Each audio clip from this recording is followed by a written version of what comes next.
My name is Femi Taiwo, and I'm one of the co-organizers for GDG Lagos, and I'm happy to be here with you today.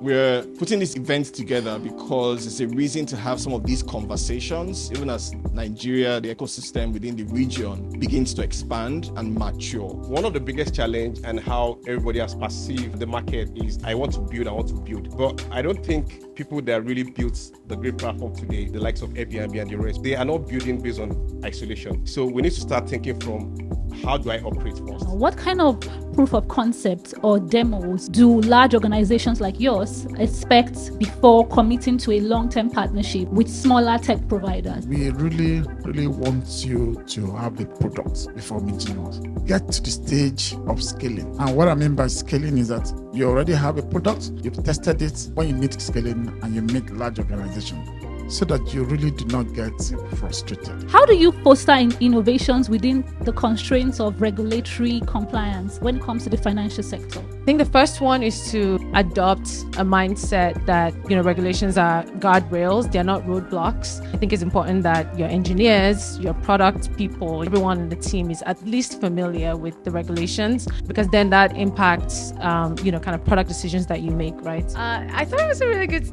discussion. I enjoyed learning a lot about financial services technologies in Nigeria. It's not an area that I have a lot of exposure to, so it was really great to be here to learn from my co-panelists.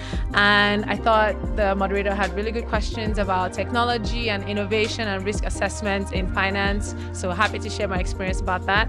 And the audience had some really good questions as well. So overall, I had a good time.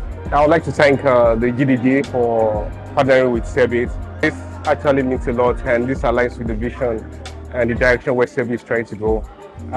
This kind of partnership allows us to drive into what we're trying to do, where we're trying to impact 1 billion developers in the next by 2040. As for Sebit, we're always building for founders, and we're always building for people that can see ahead, and for the developers and for the businesses. Thank you.